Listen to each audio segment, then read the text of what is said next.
안녕하세요. 미국주시로 온 대학의 미준입니다. 주말인데도 불구하고 미준 방송을 시청해 주시는 분들께 감사의 말씀드립니다. 오늘은 오래간만에 특별한 손님을 모셨는데요. 예전에 ETF 관련해서 굉장히 소중한 정보를 전해 주셨던 머니 네버 슬립의 심두보 CCO님을 다시 한번 모셨습니다. 안녕하세요. 안녕하세요. 머니네버슬립의 심두보입니다. 미중 가족 여러분을 다시 뵙게 돼서 너무 반갑습니다. 예, 사실 오늘은 특별한 주제 때문에 심두보 CCO님을 다시 모셨는데요. 예전에 비트코인 관련된 일을 좀 하셨다 그랬죠? 네, 제가 사실은 그 서울경제신문에서 하는 그 블록체인 미디어 디센터라고 있는데, 제가 거기서 이제 편집장으로 한 몇 년 동안 일을 했어요. 그래서 사실, 그 가상화폐, 암호화폐가 이제 우리나라에 가장 핫했을 시기에 좀 그쪽 영역에서 취재했던 경험이 있어서, 어, 좀 이쪽에 원래 관심이 있었거든요. 근데 마침 또 이제 비트코인 현물 ETF 소식이 나와서, 그거에 대해서 좀 스터디한 결과를 미중 가족분들과 나누고 싶어서 이렇게 다시 찾아왔습니다. 예, 오늘 개인적으로도 굉장히 기대가 됩니다. 왜냐하면 제가 이제 미국 주식에 대한 정보만 제공해 드리고 있는데 사실 요즘에 비트코인이 너무나 핫하잖아요. 그래서 맞아요. 예, 미주은에서도 비트코인에 관련된 정보를 좀 보내드리면 좋겠다라는 바람을 가지고 있었는데 제가 워낙 아는 게 없습니다. 그래서 오늘 저도 그렇고 미주은 시청자분들도 그렇고 비트코인 관련해서 최근에 어떤 이슈가 있었고 또 앞으로의 전망은 어떤지 소중한 정보를 한번 심두부 CCO님께 직접 한번 들어보면 좋을 것 같습니다. 네, 그러면은 한번 시작해 보도록 하겠습니다. 예, 어, 부탁드립니다. 일단은 그 비트코인 가격은 굉장히 큰 변동성을 보이면서 왔어요. 되게 오랜 기간 동안에 굉장한 큰 파도를 그리면서 왔는데 그 올해 초의 가격은 좀 안 좋은 편이었거든요. 그래서 좀 한 그 16,000달러 정도에 형성돼 있었던 그 비트코인 가격이 그 최근에 한 4만 3천 달러까지 올라왔어요. 그리고 이제 이런 상승세가 이제 10월 이후부터 좀 가파르게 있었는데 가장 큰 배경은 역시 이제 비트코인 현물 ETF입니다. 어, 일단은 저희가 그래서 오늘은 이제 비트코인 현물 ETF 그리고 이제 SEC 관련된 이야기가 주를 이룰 것 같고요. 일단은 저희가 그 현재 ETF 시장에서도 그 비트코인 ETF가 있어요. 예. 그래서 이 비트코인에 투자할 수 있는 상품들이 거래소에서 쉽게 거래를 할 수가 있는데 그 현재 거래되고 있는 ETF는 비트코인 선물 ETF입니다. 그래서 이 ETF들은 그 가격을 추종하기 위해서 선물로 이제 포트폴리오를 짜게 돼 있어요. 그래서 이제 뭐 보시면은 그 ETF 거래량이 아무리 많이 늘어나도 실제 비트코인 수급과는 상관이 없죠. 왜냐하면 비트코인 선물을 기반으로 돌아가는 거기 때문에. 그래서 뭐 비트코인 선물 ETF에 아무리 큰 자금이 쏠려도 실제 비트코인 수급에는 영향을 미치지가 않는데 이번에 이제 승인을 해달라고 계속 그 가상자산 업계에서 조르는 거는 비트코인 현물 ETF예요. 예. 그래서 이제 만약에 그 이 비트코인 현물 ETF가 시중에서 거래되기 시작하면 이 ETF에 투자하는 그 규모에 따라서 이 ETF는 비트코인을 직접 매입하는 방식을 취해야 되는 거죠. 그러면 당연히 ETF 규모가 커질수록 비트코인이 이 ETF에 담겨야 되니까 커지게 되는 거죠. 예, 예. 그래서 이런 근본적인 차이 때문에 SEC가 비트코인 선물 ETF는 승인을 했지만 비트코인 현물 ETF는 승인을 하지 않았던 게 있고요. 예. 여기서 제가 하나 보여드리면 이게 그 티커 DEFI라는 비트코인 ETF의 포트폴리오거든요. 여기 예. 보시면은 CME 비트코인 퓨처, CME 비트코인 퓨처 이런 식으로 그 포트폴리오가 짜여져 있어요. 그러니까 이제 비트코인은 없고 선물만 담겨 있다는 거죠. 그래서 일단은 좀 최근에 어떤 이슈가 일어났는지 좀 히스토리를 간략히 살펴보면요. 2022년 6월에 그 SEC가 그 그레이스케일이라는 곳에서 그 비트코인 현물 ETF를 신청을 했는데 거절을 했어요. 근데 사실은 이 그레이스케일이라는 곳은 원래 비트코인 펀드를 운영을 하고 있었거든요. 근데 예. 이 펀드는 이제 폐쇄형 펀드예요. 그러니까 일부 투자자들로부터 돈을 모집한 이후에 그 자금으로 비트코인을 운영했던 펀드고 그레이스케일은 이 펀드를 ETF로 전환을 하고 싶었던 거예요. 근데 그 SEC에서는 이런 그 그레이스케일의 요청을 거절을 했던 거죠. 그래서 그레이스케일은 이게 부당하다 하면서 이제 미국 연방 법원에 이제 그 소송을 걸게 됩니다. 그리고 한참의 시간이 흐르죠. 그래서 2023년 10월에 미국 연방 항소법원이 SEC한테 어떻게 얘기를 하냐면 이걸 재검토하라고 얘기를 해요. 음, 그래서 이제 여기서 하나 짚고 넘어가야 될 게 이 재검토 명령을 내린 법원은 정확히 얘기하자면 미국 연방 항소법원 컬럼비아 특별구라는 항소법원이고요. 이 예. 항소법원에서 어떤 일을 하는지 저희가 좀 이해하는 게 중요해요. 그래서 이 항소법원은 하급법원, 그러니까 연방 지방법원의 판결에 대한 항소를 다루고요. 이 예. 항소법원은 사건의 사실관계를 재조사하진 않아요. 주로 법적 해석이나 절차의 적정성에 대한 판단을 내립니다. 그리고 우리가 여기서 주목해야 될 거는 절차의 적정성입니다. 왜냐하면 항소법원이 SEC한테 이렇게 얘기를 해요. 그 그레이스케일 인베스트먼트의 뉴욕 증권거래소 비트코인 현물 ETF 등록 신청을 재검토하라. 법원은 이렇게 또 얘기를 하는 게 이제 SEC가 그 기존의 유사 상품과 이 ETF를 다르게 취급하는 이유를 설명하지 않았다. 그러니까 여기서 말하는 유사 상품은 이미 거래되고 있는 선물 ETF, 비트코인 선물 ETF를 말하거든요. 근데 예. 이런 선물 ETF는 거래가 되고 있는데 음, 그레이스케일이 신청한 현물 ETF는 왜 왜 안 되냐? 거절을 했냐 이거예요. 예. 음, 이거에 대해서 자세히 설명을 해주지 않았다. 그래서 너네가 이런 판단을 내릴 때 굉장히 자의적이고 변덕스러운 행동이라고 얘기를 해요. 음, 그러면서 이제 그 당시에 법원이 얘기했던 ETF가 아까 제가 한번 살짝 설명드렸던 티커 DEFI, 그다음에 BTF라는 그 ETF를 거론을 한 걸로 좀 추정을 하고 있거든요. 예. 네, 이거 외에도 그 비트코인 선물 ETF는 한 지금 한 9개 정도, 9개, 10개 정도가 이미 거래가 되고 있어요. 예. 그러니까 이제 법원 입장에서는 야, 너네 이거 좀 항의가 들어왔으니까 얘네 좀 승인 그 거절했던 거 다시 좀 철저하게 봐서 그 다음에 좀 판단을 해라. 이렇게 된 거예요. 그래서 이제 그 이 그레이스케일 외에도 그 비트코인 현물 ETF를 신청한 데가 굉장히 많거든요. 근데 그 중에서 이제 우리가 기억해야 될 이름은 블랙록이에요. 그래서 블랙록 하면은 이제 미국 3대 ETF 자산운용사 중 하나거든요.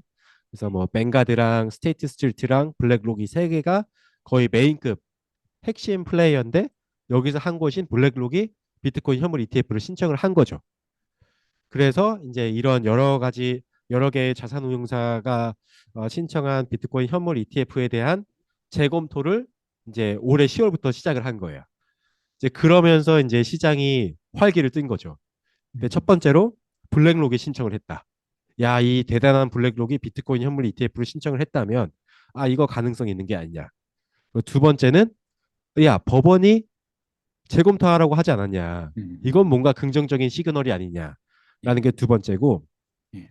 또 다른 거는 이제 뭐 관련된 기사들이 막 나오고 있는데 그런 기사들이 있었어요. 그러니까 SEC가 그 블랙록의 실무자들이랑 좀 디테일한 협의를 주고받고 있다. 음, 그리고 자산 운용사들도 뭔가 그 리바이스된 개정된 신청서를 계속 업로드를 하고 있다. 네, 이런 것들이 발견이 되면서 야, 드디어 이 암호화폐 업계의 수건 사업이던 비트코인 현물 ETF가 승인되는 게 아니냐 하는 이제 기대감이 엄청나게 커진 거예요. 예. 그러면서 이제 10월부터 현재까지 비트코인 가격이 계속 오르는 거죠. 음, 그래서 이제 아까 여기 보시면은 그 미국 연방 항소법원에서 이제 컬럼비아 특별구라는 특별한 법원이 이제 절차의 적정성을 주목을 했고 이거에 대해서 다시 재검토를 하라고 했고 재검토라고 한 이후에 이제 일련의 어떤 기사들이 나오면서 이번엔 된다라는 분위기가 생겼다고 보시면 될 것 같고요. 예, 예. 이제 여기 아까 제가 말씀드렸던 거예요. 그래서 뭐 세부 사항 논의하고 뭐 신청서 업데이트 되고 있고 그다음에 암호화폐 이것도 좀 흥미로운 건데 이제 암호화폐 업계에서 이제 여러 인사들이 있어요. 그러니까 뭐 그 캐서린 우드 같은 경우에도 이제 비트코인에 대해서 굉장히 낙관적인 그 그렇죠. 아크 인베스트먼트의 캐시 우드도 굉장히 낙관적인 사람 중에 하나고 그다음에 디지털 갤럭시라는 뭐 그런 자산 운용사도 이제 비트코인 펀드를 운영하는 회사인데 이제 예. 이런 곳에 소속된 인사들이 이제 강하게 얘기를 하는 거죠. 야, 이번엔 된다. 된다 하면서 이제 그 이른바 그 낙관론이 되게 지금 팽배해져 있는 상태예요. 그래서 저도 이런 기사들을 보고 있으면 이게 되나 싶을 때가 있어요. 그래서 음, 근데 이제 그 사실 SEC가 좀 어려운 측면이 있어요. 이 비트코인 현물 ETF를 승인하는 데 있어서 좀 여러 가지 허들이 존재를 하고 이 허들들이 사실은 좀 크리티컬 하거든요. 그래서 예, 이제 오늘 좀 제가 나누고 싶은 내용의 메인은 이건데 예, 일단 첫 번째로 그 사기 및 조작 가능성에 대해서 SEC가 가장 우려를 해요. 그래서 이 비트코인 현물 ETF를 승인하지 않는 가장 큰 이유 중에 하나가 이 사기, 조작 관련된 건데 이게 규제되지 않는 글로벌 그 스팟 거래소들이 굉장히 많습니다. 그러니까 이를테면은 주식은 그 몇몇 인가받은 거래소에서 거래가 되잖아요. 예, 그리고 금이나 뭐 석유 같은 것들도 굉장히 공신력 있는 몇 곳에서 중앙 집권식으로 거래가 된단 말이에요. 그렇죠. 그래서 이 가격을 뭐 조작하거나 사기를 치려고 했을 때 그게 드러나거나 규제할 수 있는 방법들이 굉장히 많아요. 그런데 이제 이 코인, 이른바 암호화폐는 이게 수백 군데에서 거래가 돼요. 그래서 뭐 그 가상자산 뭐 정보 플랫폼인 코인 마켓캡에 나온 스팟 거래소, 이를테면 이제 그 중앙에 어떤 통제하는 주체가 있는, 그러니까 뭐 거래소죠. 암호화폐 거래소가 200개가 넘고, 그리고 이른바 이제 탈중앙화 거래소라는 게 있어요. 알고리즘으로 거래가 되는 그런 거래소인데 이것도 수백 개에 달해요. 그리고 이제 뭐 코인베이스, 크라켄과 같은 이제 미국에 있는 거래소는 아무래도 규제가 될 테지만 예, 뭐 사실은 그 외 지역에도 어마어마하게 많은 수의 거래소가 있거든요. 그러면 여기서 뭔가 사고가 터졌다. 뭐 이러면 이제 SEC 입장에서는 굉장히 껄끄러워지는 거죠. 미국 구제 당국의 영향력 아래에 있지 않는 그렇죠. 거고. 그래서 이제 여기서 더 나아가면 이제 두 번째가 이제 감시의 문제거든요. 그럼 만약에 규제가 되지 않는다고 하더라도 감시가 제대로 되면 이게 어느 정도 워킹할 수가 있는데 이 감시를 하려 그러면 이제 글로벌 주요 어떤 거래소들이랑 SEC랑 감시 공유 협약이라는 걸 맺어야 돼요. 그러니까 서로의 정보를 좀 오픈하자는 거고 음, 사실상 거래소가 정보를 오픈해 줘야 되는 거죠. 예, 그런데 이제 여기서 뭔가 트레이드 오프 관계가 생겨요. 그러니까 비트코인 현물 ETF가 흥하면 흥할수록 암호화폐 거래소에서 거래되는 비트코인은 줄어들겠죠. 그렇죠. 예, 그렇죠. 네. 그러면 이제 비트코인 현물 ETF를 어떤 뭐 미국 외에 있는 거래소들이 뭔가 열심히 도와줄 니즈가 없는 거죠. 그러니까 둘이 약간 대척점에 서 있는 그런 관계라고 보시면 될 것 같고, 그리고 요것도 좀 큰 문제예요. 그러니까 만약에 우리가 거래소를 규제할 수가 없다. 그러면 이제 사기나 조작 가능성이 있는데 사실 이런 사기나 조작이 발생할 가능성이 높다고 보는 이유 중에 하나가 예, 도대체 이 비트코인을 얼마나 많은 사람 혹은 얼마나 적은 사람이 집중적으로 소유하고 있느냐. 이 소유 구조에서 좀 문제가 발생을 할 수가 있거든요.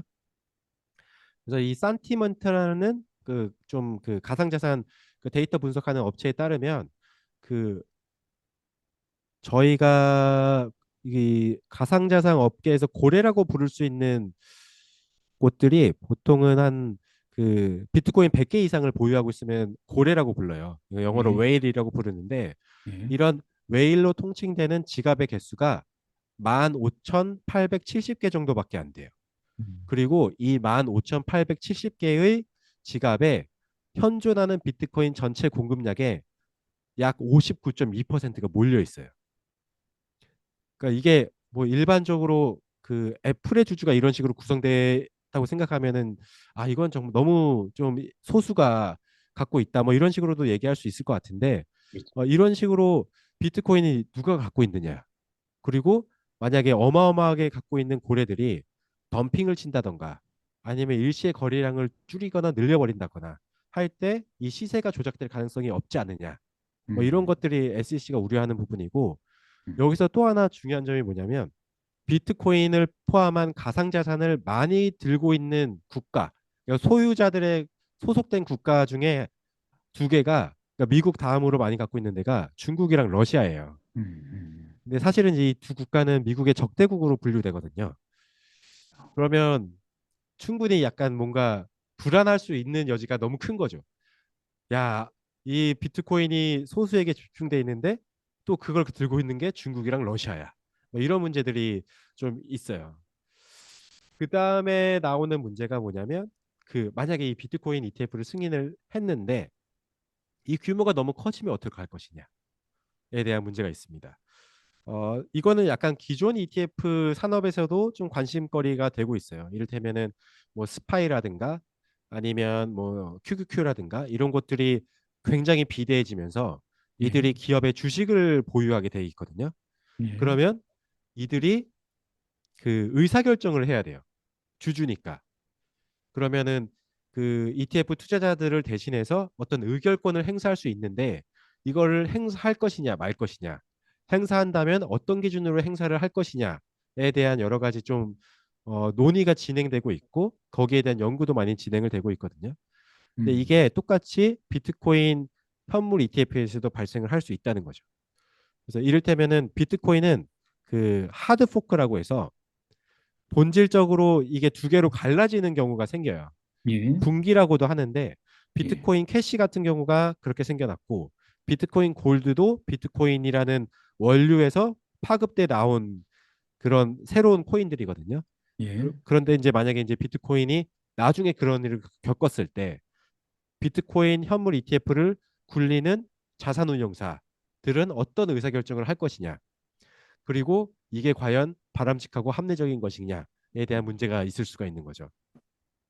그 외에도 좀 예, 여러 가지 문제가 또 있어요. 음, 이게 문제만 얘기를 하다 보니까 너무 반대하는 것 같긴 한데 예, 어, 비트코인 현물 ETF를 운영하는 자산운용사가 그 비트코인을 어떻게 보관할 것이냐 이런 문제도 있고 그리고 이게 뭐 이제 뭐 콜드 월렛, 하드 월렛이라고 해서 이제 콜드 월렛은 뭐 쉽게 말하면은 하드 디스크나 USB에 보관하는 걸 얘기하는 거고 그다음에 하드 월렛은 이제 온라인으로 연결된 지갑에 보관하는 걸 의미하는 건데 어떤 게 더 안전하고 효율적인가 이런 문제도 있고 그다음에 비트코인을 보유하고 있는 사람들한테 그 가상 암호화폐 프로젝트들이 공짜로 토큰을 나눠주는 경우가 있어요. 이거를 에어드랍이라고 하는데 예, 그러면 이 에어드랍을 통해서 획득된 새로운 코인들은 어떻게 관리를 할 것인가 뭐 이런 문제들이 이제 계속 발생을 해요. 그래서 이제 물론 사기와 조작 가능성 그리고 편중된 소유 그리고 감시 이런 게 이제 메인 문제긴 한데 그 외에도 뭐 비트코인 ETF가 너무 커지거나 이 블록체인이라는 그 기술의 특이함으로 발생할 수 있는 여러 가지 크고 작은 문제들이 이걸 어떻게 스무스하게 해결할 것이냐 이런 좀 복합적으로 좀 문제들이 많이 산재해 있죠. 그래서 이제 뭐 최근에 그 SEC랑 뭐 운용사들이랑 논의하는 것도 사실 이런 것들이 많아요. 기술적인 문제들도 어떻게 좀 세부적으로 너네 커버를 할 거냐, 콜드웨어를 쓸 거냐, 하드웨어를 쓸 거냐, 그리고 뭐 위탁사, 이른바 뭐 그러면 니네 비트코인은 어느 기간에 위탁해서 보관할래, 뭐 이런 것들도 포함해서 이런 문제들이 좀 동시다발적 논의가 되고 있는 거죠. 그래서 사실은 이게 내년 1월 10일이에요. 그 SEC가 뭔가 결정을 내려야 되는 데드라인이 1월 10일 전까지 내려야 되거든요. 예, 그러니까 얼마 남지가 않았어요. 얼마 남지 않았고 그 사실은 저도 모르겠어요. 이게 이게 혹시나 승인될 가능성이 있어서 아 이거 안 됩니다라고도 말하기가 좀 어렵더라고요. 이게 SEC의 결정을 누가 알겠어요. 제가 제 추측컨대 실무자들도 아마 뭐 모를 것 같아요. 그래서 뭐 이런저런 얘기가 있어서 참 그 가상자산 업계에서는 너무 이제 긍정적으로 보고 있어서 한편으로 되는 게 아니냐 싶기도 한데 사실은 이제 뭐 워렌 버핏은 그 가상자산 이거 먼거도 그랬죠. 가상자산은 쓰레기다. 그리고 제이미 다이먼이라고 이제 그 월가의 황제로 불리는 그분은 만약 자기가 이 비트코인에 관련된 의사결정을 할 수 있다면 당장 없애버릴 것이다 라고 음, 얘기를 하기도 했거든요. 그래서 얼마 전에 어떻게 그랬죠. 보면은 예, 네네. 그래서 전통 금융업계에서는 사실은 굉장히 적대적이에요. 그 비트코인이나 가상자산에 대해서 좀 적대적인 편이고 특히 이제 월가의 메인스트림에서는 아 이거는 좀 메인스트림이랑 좀 아니다 이런 의견이 좀 대세적인데 사실은 이제 SEC가 어떻게 보면은 그 업계에서는 가장 보수적인 의사결정자거든요. 굉장히 그 투자자 보호에 앞장서야 되는 기관이고 그 음, 뭐 확실한 것도 다시 짚고 넘어가는 그런 포지션에 있는 기관인데 이 기관에서 자신들이 불과 뭐 한 1, 2년 전에 안 된다고 얘기했던 비트코인 현물 ETF를 법원이 재검토하라고 해서 다시 허가를 내준다. 사실은 이제 제 개인적인 입장에서는 좀 상상하기 어려운 측면이긴 합니다. 하지만 그래도 다시 말씀드릴 수 있는 건 혹시나 될 수도 있다. 라고 보는 거고.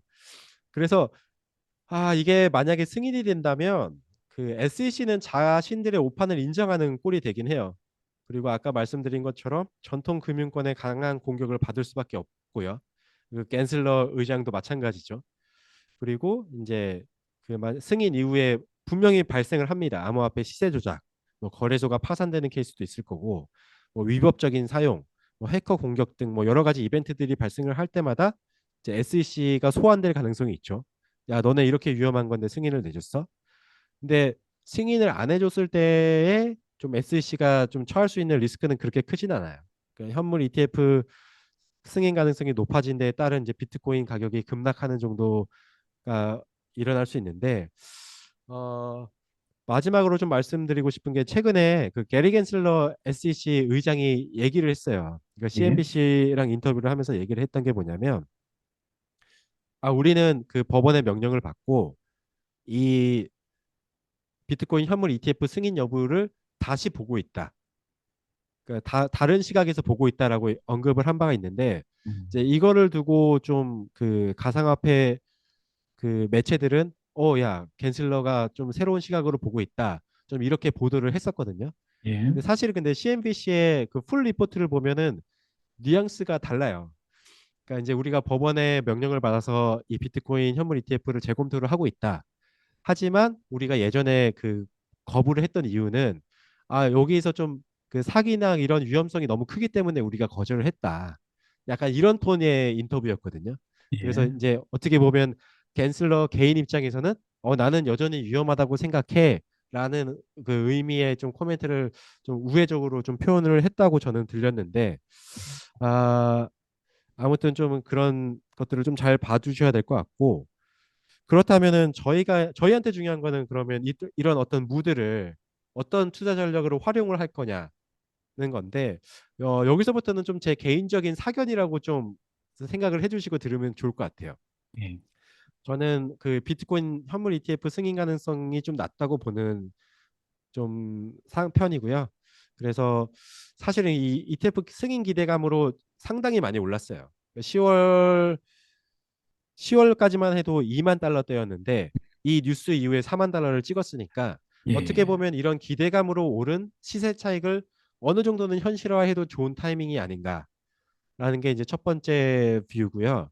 두 번째로는 지금 시점에서 좀 과감한 베팅은 하시면 안 될 것 같아요. 음, 왜냐하면 그 승인 여부에 대한 그 코멘트를 남기는 사람이 많지가 않아요.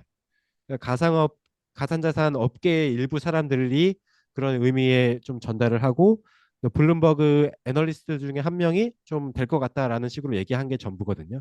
예, 그래서 뭐 제도권 안에 있는 어떤 사람이 혹은 뭐 자산운용사의 누군가가 나는 될 것 같다라고 좀 강하게 얘기한 사람이 없으니까 이해관계를 떠나서 이거는 뭐 될 것 같은데라고 언급한 사람이 없다.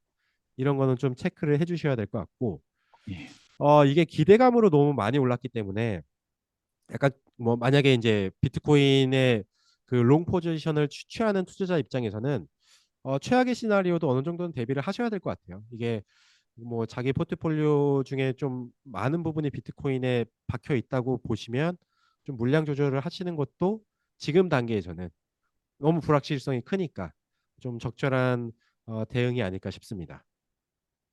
김두보 CCO님은 투자하고 계시나요? 사실은 이제 저는 뭐 많이 투자는 하고 있지 않은데 예, 그 비트코인 선물 ETF 중에 그 예, 숏 포지션을 취할 수 있는 게 있어요. 그 티커로 그래요? BITI라고 있는데 예, 저는 이제 4만 달러가 넘어가는 순간부터 약간 이제 분할 매수를 하고 있긴 해요. BITI를. 떨어지는데 규모가 크지 베팅하시네요. 네네네. 그 규모가 크진 않고 음, 어, 좀, 좀 궁금해요. 이게 어떤 식으로 결과가 도출이 될지 좀 관전 포인트로서 나중에 혹시 이게 크게 수익이 나면 다시 공유 드리도록 하겠습니다. 그러니까 이게 투자라는 게 원래 이제 내가 받을 수 있는 수익, 그다음에 맞아요. 만약에 잘 안 됐을 때 리스크, 이거 두 개를 이제 비교해서 수익이 리스크보다 크면 이제 투자를 결정하게 되는 건데 이 경우는 좀 애매하네요. 왜냐하면 수익도 엄청나게 클 것 같고 또 만약에 반대 방향으로 간다면 리스크가 엄청난데 음, 이게 쉽사리 판단하기가 어렵네요. 맞아요. 이게 참 어렵습니다. 저도 사실은 그 심적으로는 승인이 어렵다라고 생각을 하고 있는데 이 비트코인 현물 ETF에 대한 신청이 들어간 지는 꽤 오래 전의 일이거든요. 예, 그래서 굉장히 오랜 기간 동안 이루어졌던 신청이고 그 과정에서 자산운용사들이 어떤 그런 좀 약점들을 보완하는 것들을 많이 보강을 했을 거라고도 추정을 하고 있어요. 그래서 그런 내막들은 사실 저희가 알기가 어렵기 때문에 그런 걸 좀 쉽사리 더 판단하기가 어려운 게 아닌가 싶습니다. 예. 한 가지만 또 질문을 드리고 싶은데 그러면 이번에 이제 우리가 나눴던 내용은 ETF, 실물 ETF가 과연 이제 승인이 날 것인가, 나지 않을 것인가, 이 부분에 대한 대화였는데, 사실 더 중요한 건, 과연 비트코인의 미래가 어떤가. 이 ETF는 하나의 과정에 불과하고요. 사실 앞으로 나아가는 미래에 비트코인이라는 존재가 과연 통화로서 아니면 자산으로서 인정을 받을 수 있는가, 여기에 대해서는 어떻게 생각하세요, 개인적으로? 저는 그 암호화폐 매체에서 좀 오랫동안 일을 했었고 그때 좀 많이 실망한 부분이 있거든요. 그러니까 이 특히 이제 국내 가상자산 프로젝트, 암호화폐 프로젝트들은 그 코어 기술이 없는 상태로 많이 이제 홍보나 투기나 이런 쪽으로 갔던 것도 사실이고 미국에서는 좀 유망한 프로젝트들이 많이 있고 실제로 워킹하는 사례들도 있어서 미국 주식 중심의 좀 코인들은 그래도 몇 군데는 살아남지 않을까 이렇게 기대를 했었고요. 또 예, 비트코인만 보자면 사실 비트코인은 이 가상자산, 암호화폐 중에서 유일하게 성공을 거둔 프로젝트 중에 하나예요. 왜냐하면 비트코인의 목적 자체는 뭔가 지불 수단으로서 사용을 한다 였거든요. 그래서 이제 그 지불 수단으로 어느 정도 사용은 되고 있긴 하지만 어 이게 금과 같은 존재가 될 것이냐를 두고 음, 봤을 때는 어, 아직은 갈 길이 멀지 않냐고 생각이 들어요. 그래서 이게 제가 하나 더 공유를 드리자면 예, 그 비트코인의 규모가 사실 감이 안 와요. 그러니까 비트코인의 전체 시가총액이 한 8천억에서 9천억 달러 정도거든요. 음, 이게 메타나 버크셔 해서웨이, 테슬라 음, 시가총액보다 조금 큰 수준이에요. 그렇죠. 네. 그리고 이게 전 세계 금의 가치를 추정을 하면 한 10조 달러 되거든요. 예, 그럼 비트코인의 전체 가치는 한 금의 8% 정도 돼요. 어떻게 보면 커 보이지만 뭔가 글로벌 통화로서의 역할을 하기에는 작아 보이는 거죠. 그리고 또 하나의 문제는 비트코인이 몇 년 전까지만 해도 결제 수단으로 이용하기 위해서 굉장히 많은 노력이 있었어요. 특히 뭐 대기업들도 그렇고 글로벌 기업들도 그렇고 뭔가 뭐 비트코인으로 결제할 수 있는 수단을 만들기 위해서 굉장히 노력을 했었는데 최근 들어서는 그런 시도들을 찾아보기가 어려운 거죠. 음, 그러면 이게 정말 대중화됐다고 볼 수 있느냐? 저도 안 쓰고 미주님도 안 쓰고 아마 대부분의 사람들은 비트코인을 결제 수단 뭐 시장 가서 쓰거나 아니면 마트 가서 쓰거나 그런 거에선 쓰지 않는 거죠. 대부분의 사람들은 여전히 비트코인을 시세 차익을 위한 도구로 활용을 하고 있는 거죠. 이렇게 보면은 뭔가 가치 저장 수단으로서의 역할은 여전히 못하고 있고 어떻게 보면 이제는 증명을 해야 되지 않을까 하는 시기에 왔음에도 불구하고 아직 그 단계까지는 가지 못한 게 아니냐. 좀 개인적으로는 그렇게 생각을 하고 있습니다. 알겠습니다. 음, 오늘 전해주신 내용은 참 유용했던 것 같습니다. 왜냐하면 어, 아무래도 비트코인 가격이 아까 말씀하신 것처럼 이제 몇 개월 만에 2배 이상 올랐기 때문에 어, 비트코인을 가지고 있지 않은 투자자 입장에서는 굉장히 좀 불안하거든요. 이 포모라 그러죠. 나 혼자 지금 그렇죠. 파티에서 멀어진 거 아닌가, 지금이라도 사야 되나, 뭐 이런 생각을 많이 했을 것 같은데, 오늘 전달해드린 내용이 많이 도움이 됐을 것 같고요. 어, 올해는 다행히 이제 주식시장도 많이 올라서 음, 주식 투자하시는 분들도 그나마 좀 소외감이 조금 덜할 것 같습니다. 아, 맞아요. 예, 그럼 오늘 비트코인 관련해서 소중한 정보 잘 들었습니다. 다음에는 또 어떤 내용을 가지고 방문해 주실지 벌써부터 기대가 됩니다. 아이고, 이렇게 초대해 주셔서 감사하고 다시 한번 또 다른 흥미로운 주제로 돌아오도록 하겠습니다. 예, 예, 오늘 밤늦게까지 고생하셨습니다. 편히 네, 쉬시고요. 네, 감사합니다. 예, 감사합니다.